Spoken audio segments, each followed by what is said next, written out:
personnalités, parmi lesquelles notamment les chefs des institutions de la République, des députés, des sénateurs et des représentants de partis et regroupements politiques, tous membres de l'Union sacrée de la nation se sont retrouvés au chapiteau de la Cité de l'Union africaine ce samedi 22 février 2025 pour entendre le message du président de la République Félix-Antoine Tshisekedi Tshilombo, garant de la nation, face à la situation de la guerre d'agression du Rwanda dans la partie est de la République démocratique du Congo.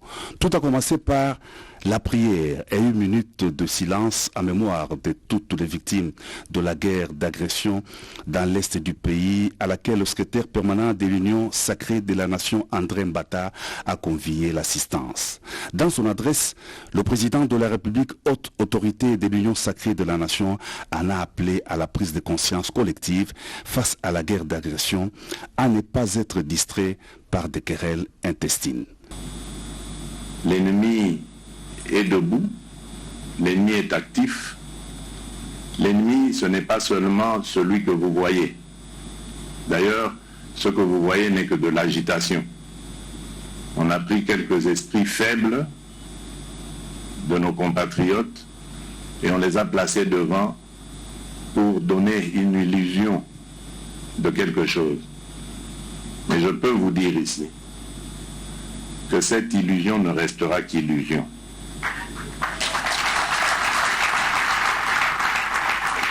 Elle ne se transformera pas en réalité. Parce que nous n'allons pas perdre ce combat. Je l'ai dit depuis le début, croyez-moi, je le maintiens. Le président de la République a lancé un vibrant appel à l'unité nationale. Nous appartenons tous à notre pays, la République démocratique du Congo, a dit le chef de l'État. Et de poursuivre, la RDC mène le combat sur plusieurs fronts diplomatiques, militaires et politiques. Sur le plan diplomatique, la RDC enregistre des victoires.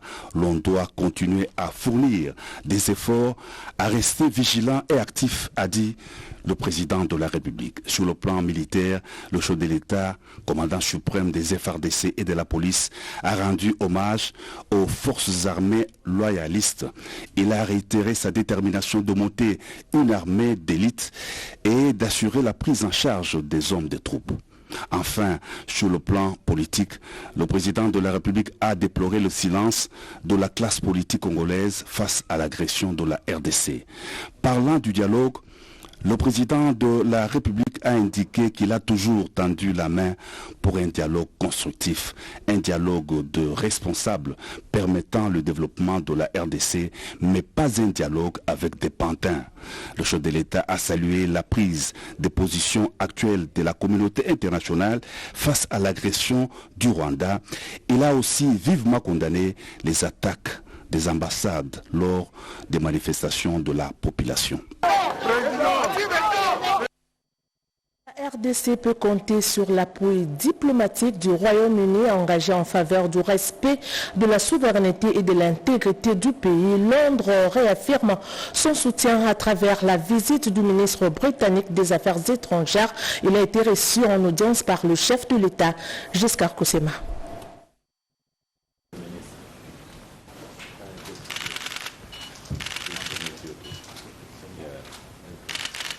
Conduite par le ministre britannique des Affaires étrangères, David Lammy, la délégation du Royaume-Uni est venue exprimer de vive voix au chef de l'État, Félix-Antoine Tshisekedi Tshilombo, tout le soutien diplomatique que ce pays apporte à la République démocratique du Congo en ce moment où sa souveraineté et son intégrité territoriale sont mises à mal par les Rwandais. Depuis l'invasion de Goma par les forces coalisées RDF M23, le Royaume-Uni est parmi les premiers pays qui ont clairement condamné cette occupation illégale et sa position est restée constante. Dans toutes ses prises de position publiques et dans différents échanges téléphoniques, la monarchie britannique continue de faire valoir le principe de l'intangibilité des frontières et ne cesse d'appeler au retrait pur et simple des troupes rwandaises du territoire congolais. Pendant près de 2 heures, le président de la République démocratique du Congo et les chefs de la diplomatie britannique ont passé en revue la situation sécuritaire et humanitaire dramatique dans les nord et sud Kivu.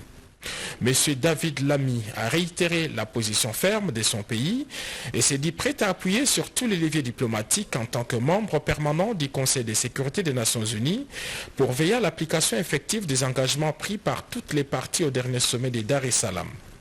En cas de non-respect, le Royaume-Uni n'exclut pas d'aller jusqu'aux sanctions contre les agresseurs.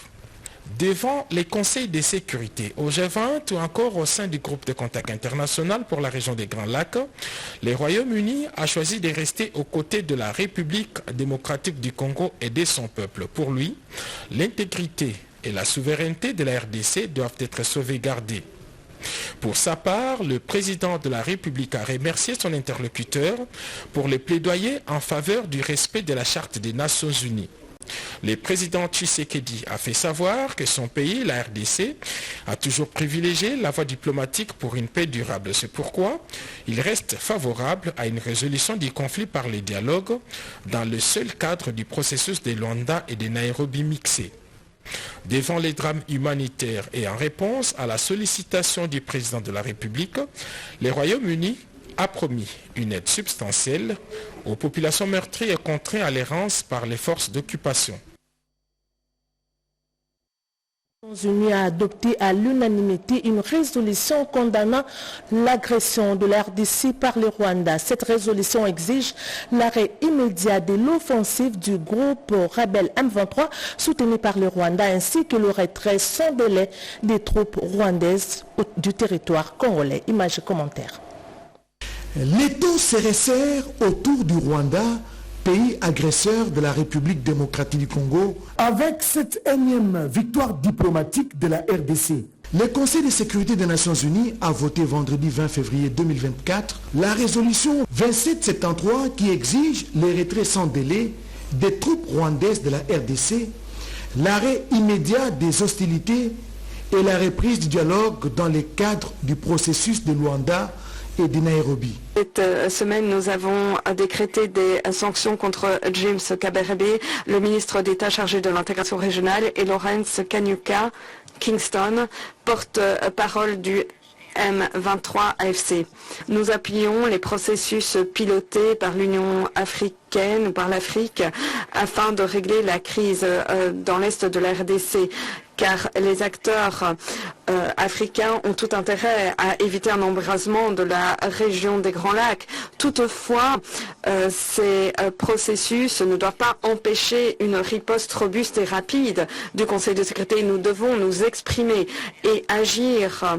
Par ces votes, le Rwanda se retrouve isolé diplomatiquement au regard de pays autrefois considérés comme amis, mais aujourd'hui ont voté pour cette résolution.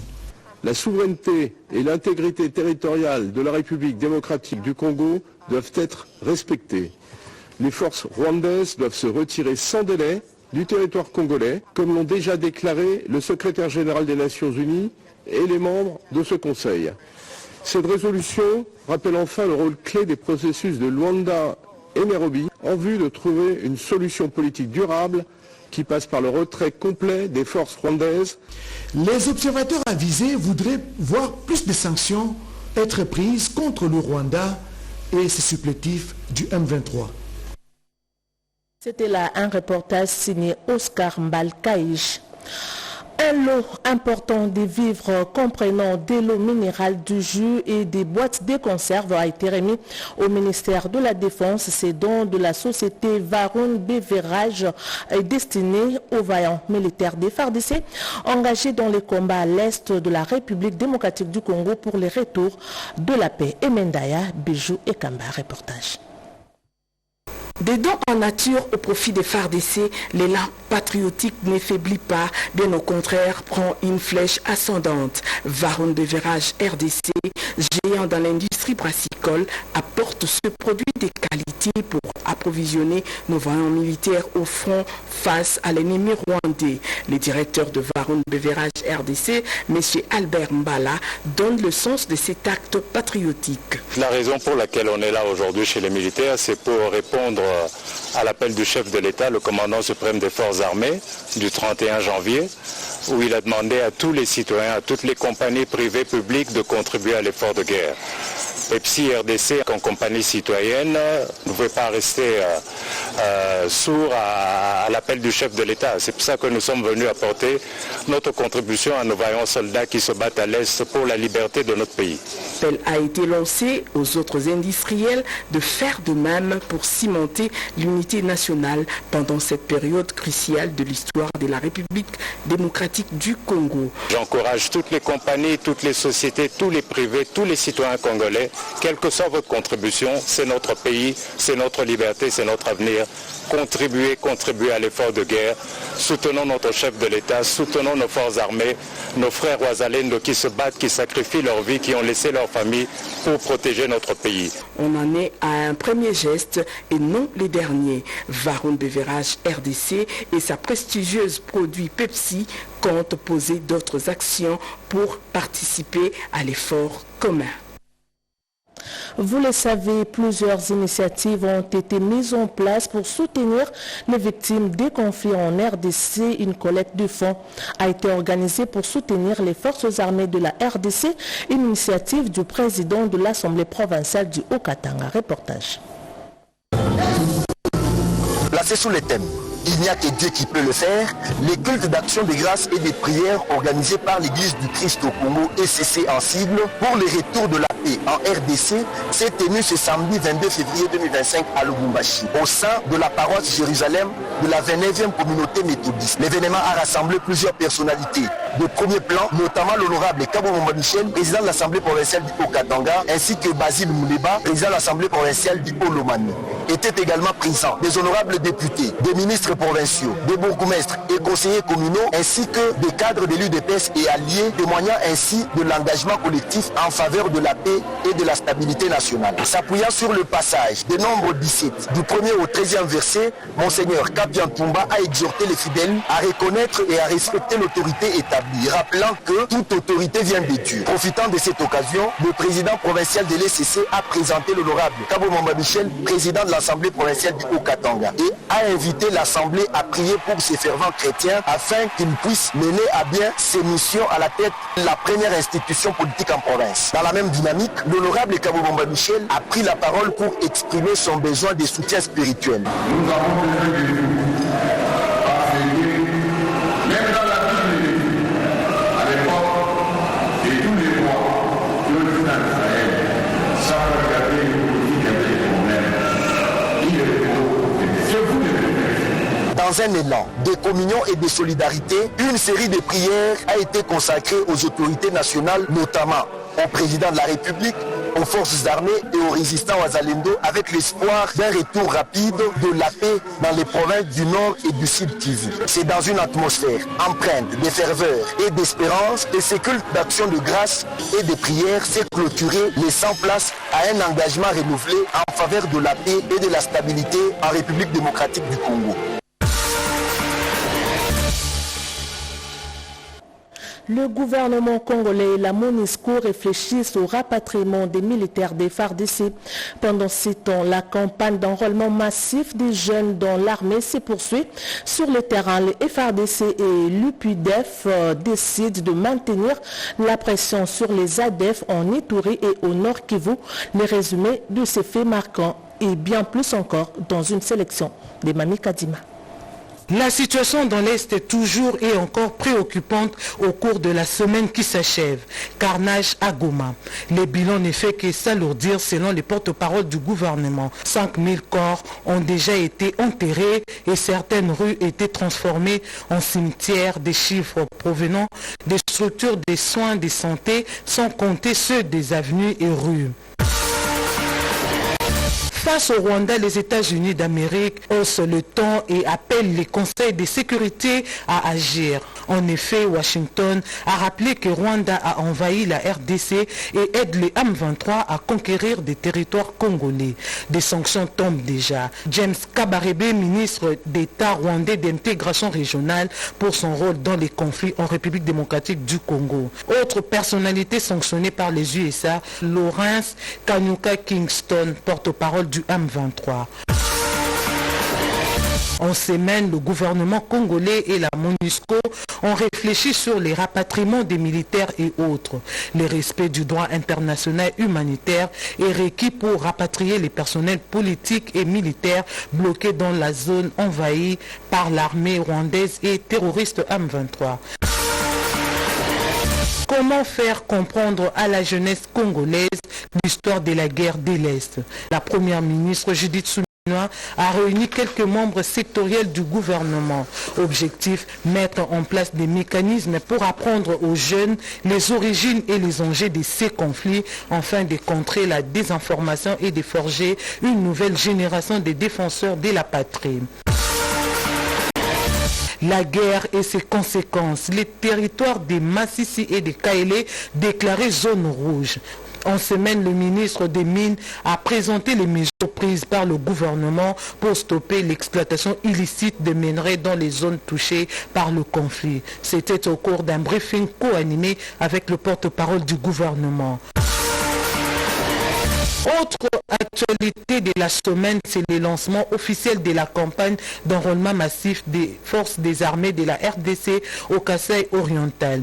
Le vice-premier ministre, ministre de la Défense nationale, a encouragé les jeunes à intégrer l'armée pour faire face à l'agression rwandaise.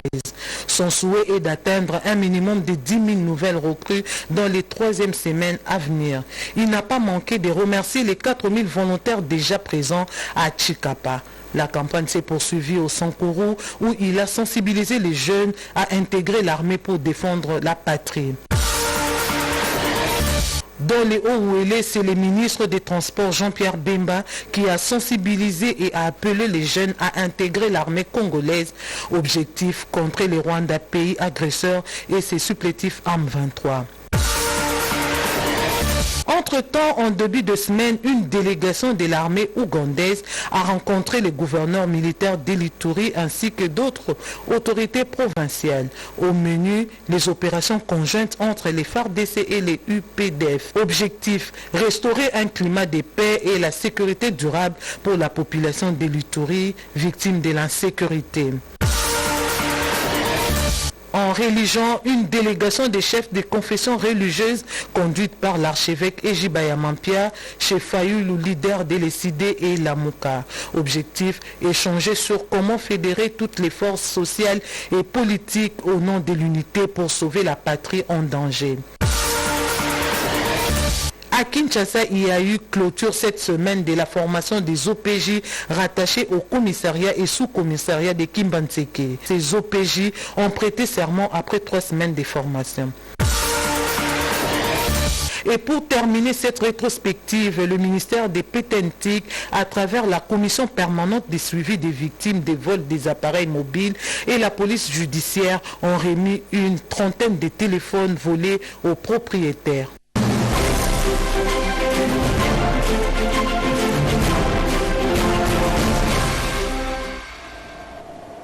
Le 11 février dernier, le monde a célébré la Journée internationale des femmes et des filles des sciences sous le terme « Pour toutes les femmes et les filles, droit, égalité et autonomisation ». À cette occasion, nos reporters se sont intéressés à une révolution majeure, l'évolution technologique à travers l'intelligence artificielle. Un focus signé Bobette Ngalisamba. Avec l'évolution rapide de la technologie, plusieurs opportunités s'offrent dans divers domaines de la vie humaine, à l'instar de l'intelligence artificielle. L'intelligence artificielle est un processus d'imitation de l'intelligence humaine, n'est-ce pas, à travers des algorithmes.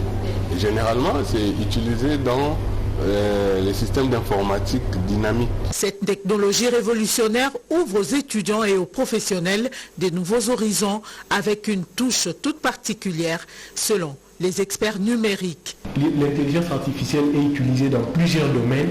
S'il faut illustrer, je peux parler de ce qu'on appelle la domatique, les maisons connectées.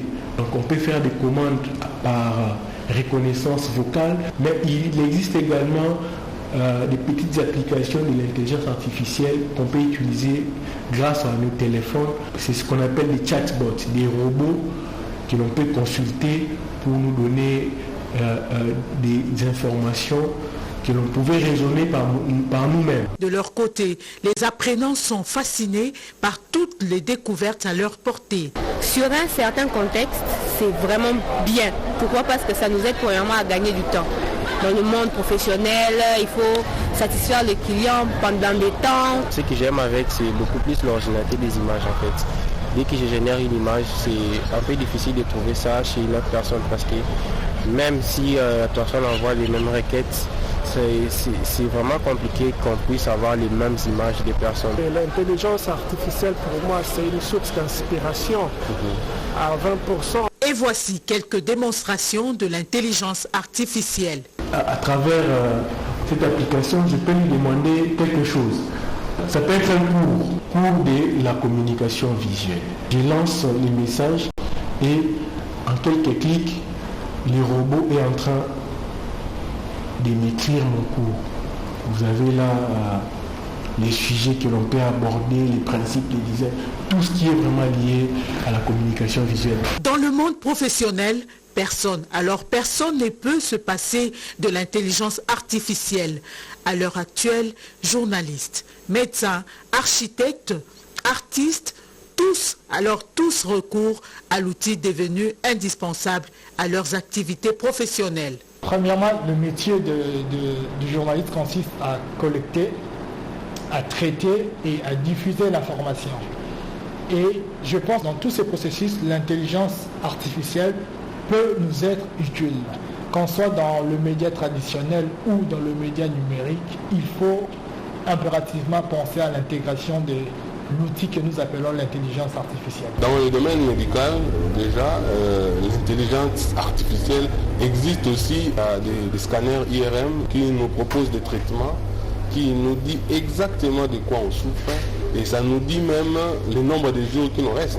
Au-delà de l'intelligence artificielle, les meilleurs concepts créatifs, c'est l'humain qui invente. Qu'on le veuille ou pas, l'intelligence artificielle est là. Nous vivons avec et soyons maintenant des dirigeants. Ne nous laissons pas diriger. C'est la seule bonne chose. De tout ce qui précède, il n'est plus à démontrer que l'intelligence artificielle transforme des vies de ses utilisateurs, étudiants comme professionnels. Elle offre plusieurs avantages, notamment dans l'efficacité et le choix de prise de décision. Cependant, la vigilance est de mise pour une utilisation responsable de l'intelligence artificielle dans le respect strict de l'éthique de cette technologie en vue de booster l'éducation et les métiers. Est de la RDC, les conflits armés plongent des milliers d'enfants dans une situation alarmante entre déplacements forcés, enrôlement dans les groupes armés, violence et privation d'éducation. Leur avenir est gravement compromis. Un dossier de Malumbela, Bobet Yenga et Jean-Louis Ilunga. Selon l'UNICEF, 330 000 enfants de plus sont déscolarisés et 2500 écoles disséminées dans le nord-sud du Kivu ont mis la clé sous les paillasson. Des chiffres non seulement alarmants, mais aussi inquiétants, preuve de la dégradation avérée du système éducatif dans les zones de conflit. La situation est catastrophique pour ces enfants. C'est l'éducation et tout l'accompagnement qu'elle offre qui permet aux enfants de retrouver un semblant de vie normale, de se reconstruire et d'envisager l'avenir après ce conflit. Les affres de cette guerre d'agression rwandaise ont même contraint 2,6 millions d'enfants à fuir leur foyer. Certains ont leurs géniteurs et sont dépourvus de tout, sans espoir d'un lendemain certain. Les parents s'inquiètent. Le départ des enfants à l'école, c'est quelque chose à quoi nous nous attendions. Et nous ne pouvons qu'être contents en tant que parents que les enfants aient à l'école, parce que le fait qu'ils soient à la maison, c'est pas quelque chose de bien. Vu la situation actuelle ici à l'Est, il s'est fait que les banques soient fermées, les activités n'ont pas repris normalement. Il y a le business, la plupart des parents sont commerçants, la plupart des parents sont travailleurs. Je suis mère de 6 enfants. Et tous sont scolarisés. Par rapport à la décision prise par le ministère national de l'éducation pour la reprise des cours dès ce lundi, en tout cas je suis enthousiaste. Je suis vraiment contente de voir que les enfants vont désormais reprendre le chemin de l'école. C'est vraiment une bonne décision car malgré la situation humanitaire et sécuritaire, les droits des enfants ne devraient pas être bafoués. Cette situation préoccupe aussi l'Association nationale des parents d'élèves du Congo. Son président, Diatezoa, décrit la situation des enfants. Les parents, leurs enfants qui sont les élèves, les étudiants et les membres de leur famille sont les plus grandes victimes de cette guerre d'agression du Rwanda où sans pitié, sans état d'âme, ils sont tués, massacrés, génocidés par le président Kagame. Il y a un semblant de reprise des cours, mais les cours n'ont pas véritablement repris. Pourquoi? Parce que les parents n'envoient pas les enfants à l'école, parce que les conditions ne sont pas réunies.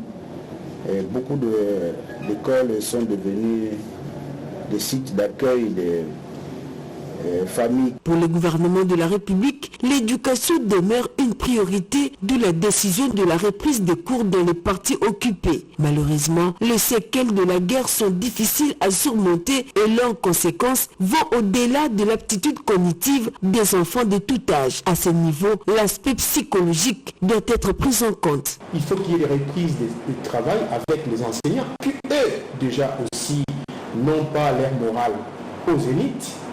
Il faut les préparer psychologiquement par rapport au contexte de l'environnement. Il faut aussi avoir des séances de travail psychologique, de remise de l'esprit de ces enfants-là pour le préparer d'affronter une autre réalité. Cette fois-ci, ils vont suivre, n'est-ce pas, des enseignements dans un contexte d'occupation étrangère, ce qui n'est pas toujours facile pour ces enfants-là. Il faut qu'il y ait des équipes qui doivent être mises en place, composées des psychologues, associer nos amis qui ont fait la communication sociale et aussi quelques anthropologues qui puissent aller échanger avec les enfants, constituer une base de soutien. En période de crise, l'école joue un rôle fondamental pour maintenir une certaine stabilité et fournir un espace sécurisé qui protège les enfants d'éventuels prédateurs et de recrutement par des groupes armés ou de violences sexuelles. Au regard des conséquences, l'école peut permettre d'extirper les traumatismes que suscite la guerre de l'échec des enfants.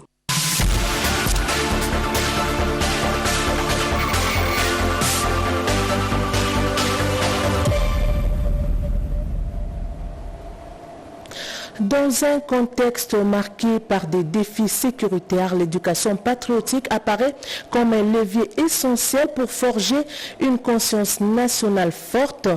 Comment inculquer aux jeunes générations l'amour de la patrie? Cette chronique explore les enjeux et les stratégies d'une éducation patriotique adaptée aux réalités congolaises. La chronique du journal avec Patrick Mokoyi et Eurydice Kitutu. Certains compatriotes l'ont prédit, pendant que d'autres l'ont ignoré. Mais devant les faits, tous sont désormais convaincus qu'ils ne font pas face à une simple guerre d'agression, mais plutôt à une véritable lutte pour leur existence. Aux côtés de l'appétit du Rwanda et sa bande pour les minerais stratégiques congolais, le projet de la balkanisation de la République démocratique du Congo par le dépeuplement et le repeuplement des territoires visés est maintenant plus clair qu'avant. La stratégie consiste aussi à vulgariser une histoire falsifiée des frontières, des peuples et des langues pour justifier l'occupation. La jeune génération qui constitue le maillon faible dans la connaissance des faits historiques est plus que jamais dans les viseurs de l'agresseur. Il est donc crucial que l'enfant congolais imprime dans sa mémoire que Goma, Masisi, Rutshuru, Bukavu, comme toutes les parties du pays actuellement occupées par l'ennemi rwandais sont siennes et que personne n'a le droit de les lui ravir. Pourquoi ne pas faire alors de cet argument patriote tout un contenu pour un nouveau programme scolaire dont l'objectif de former nos enfants à mieux connaître la vraie histoire de leur pays, à l'aimer et à le défendre? Il est plus que temps pour la RDC de penser à la formation de ces combattants du futur, ceux qui n'auront pas de prix pour vendre leur territoire, ceux qui combattront la traîtrise, refusant la corruption, ceux qui vont faire de la défense de la patrie l'objet principal de leur lutte, car les vrais soldats, dit-on, sont ceux qui combattent avec le cœur.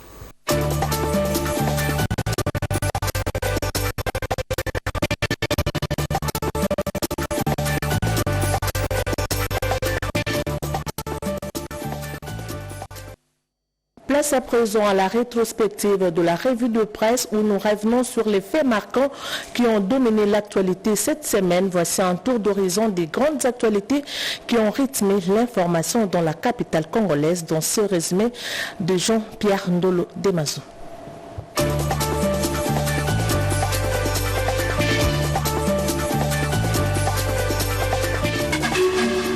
Bienvenue mesdames, messieurs à cette rétrospective hebdomadaire de la revue de presse. La souveraineté et l'intégrité de la RDC ne sont pas négociables et doivent être respectées. Selon Forum des As, Antonio Guterres, le secrétaire général des Nations Unies, a ainsi haussé le ton sur son compte X.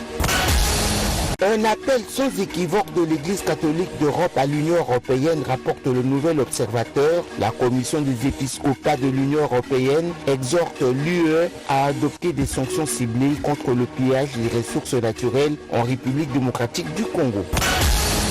Des exécutions sommaires d'enfants à Bukavu par le 1-23, à en croire l'objectif. Le haut-commissaire des Nations Unies évoque des graves violations des droits de l'homme par les rebelles du 1-23 après sa prise de Bukavu. Dorothy Shea, chargée d'affaires par intérim de la mission onusienne auprès de l'ONU, revient à la charge notmediacongo.net. Elle accuse le RDF M23 AFC de s'emparer des territoires de la RDC sous des prétextes fallacieux.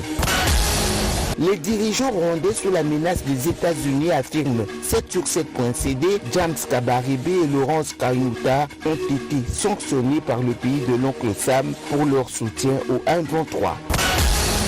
Denis Sassou Nguesso, possible successeur du médiateur Joao Lourenço dans le conflit RDC-Rwanda, affirme vraie thématique, ceci à la suite de la rénonciation du président angolais à ce poste. L'éducation des enfants sacrifiés dans l'est de la RDC, Info27.cd rapporte le chiffre avancé par l'UNICEF.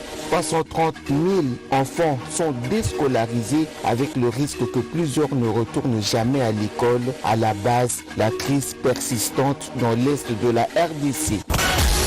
Les habitants de la ville de Goma retrouvent le sourire.